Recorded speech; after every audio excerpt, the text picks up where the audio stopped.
Taste the Daily. Sivaganga மாவட்டம் திருப்புவனத்தில் போலீசார் தாக்கி உயிரிழந்த அஜித்குமாருக்கு இறப்புச் சான்றிதழ் வழங்காமல் அலைக்கழிப்பதாக குற்றச்சாட்டு எழுந்துள்ளது. மடப்புரம் கோயில் காவலாளி அஜித்குமாரை தனிப்படை காவலர்கள் கொடூரமாக தாக்கியதில் பரிதாபமாக உயிரிழந்தார். இந்நிலையில் உயிரிழந்த அஜித்குமாரின் சகோதரர் நவீன்குமார் தனது சகோதரரின் இறப்புச் சான்றிதழ் கேட்டு மதுரை அரசு ராஜாஜி மருத்துவமனையில் மனு அளித்திருந்தார். இதற்கு மருத்துவமனை நிர்வாகம் திருப்புவனம் காவல் நிலையத்தில் இருந்து எவ்விதமான ரசீது ஆவணங்களும் தங்களுக்கு அளிக்கவில்லை என அலட்சியத்துடன் பதிலளித்துள்ளனர். மேலும் திருப்புவனம் காவல் நிலைய போலீசாரோ தங்களிடமும் ரசீது ஆவணங்கள் எதுவும் இல்லை என கூறி தொடர்ந்து அலைக்கழிப்பதாக நவீன்குமார் குற்றம் சாட்டியுள்ளார். திறனற்ற திமுக ஆட்சியில் போலீசார் தொடர்ந்து பொதுமக்களிடம் அராஜக போக்கில் நடந்து கொள்வதாகவும் ஏற்கனவே கொடுமைக்கு ஆளான குடும்பத்தை மேலும் அலைக்கழித்து அவதியடைய செய்வதாக பொதுமக்கள் குற்றம் சாட்டியுள்ளனர்.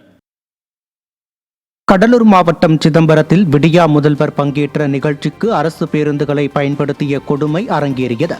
சிதம்பரத்தில் நடைபெற்ற விடியா திமுகவின் நிகழ்ச்சிக்காக சுற்றுவட்டார கிராமங்களில் இருந்து பொதுமக்களை அழைத்து வர அரசு பேருந்துகள் பயன்படுத்தப்பட்டது.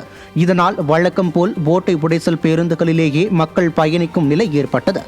ஏற்கனவே நஷ்டத்தில் இயங்கி வரும் அரசு போக்குவரத்து கழகம் இதுபோன்ற விடியா திமுகவினர் நிகழ்ச்சிகளுக்கு பேருந்துகளை தாரை பார்த்து மக்கள் வரி பணத்தை வீணடிப்பதாக குற்றம் சாட்டப்பட்டுள்ளது.